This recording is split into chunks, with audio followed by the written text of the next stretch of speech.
Alright, YouTube channel, we're definitely trying something different tonight.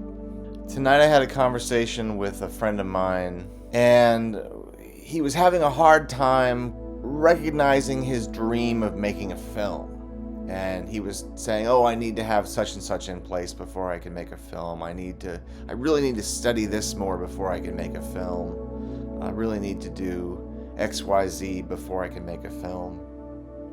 And he was really getting hung up on the theory of it. I said to him, you're gonna have to put all that stuff down and pick up a camera and just do it. You're just gonna have to start somewhere, and it's not gonna be perfect.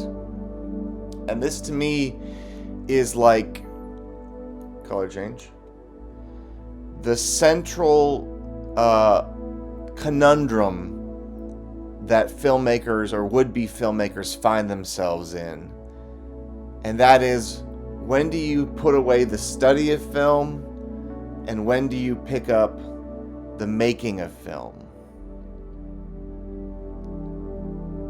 This would be like a murder scene, a giallo murder scene. And so there's like a dichotomy. It's almost like a binary thing. The people who study film and the people who make film. And I had a professor who was a friend of mine. He was actually my neighbor for a while.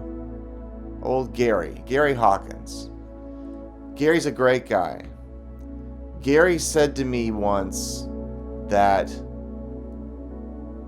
the kind of person who makes films is like the opposite personality type to the kind of person who studies films. Which is to say, kind of like, there's no professor out there who teaches cinema studies and filmmaking 101. But that's kind of bullshit, right? We know that's not true.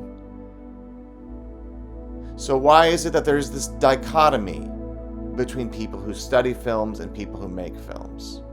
Well, I'll tell you what really blurs that distinction nowadays, and that is video essays. Because to make a video essay, you do employ filmmaking techniques. You are a filmmaker, and you can get really into it. You can shoot original material if you want to. You don't have to just edit existing footage. But you are a filmmaker when you make video essays, and you're also a film scholar. You're studying film. You're talking about film, right?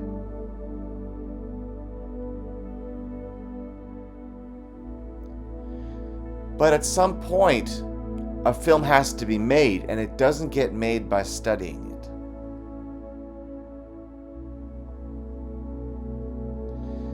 So you do have to pick up a camera or a phone, which has a camera in it, and you have to do it. You just have to do it. So that's all I'm saying tonight. If you want to make a film, you just have to do it. And it's not going to be perfect. It's not going to be how you imagined it in your head. So all I'm here to do right now is just say, guys, if you love movies and you've studied movies and you're fascinated by movies, you have to put that down in order to make a film. And it is a different kind of a mode in your brain. But one person can do both. That's all I'm here to say. I love you guys. Be well.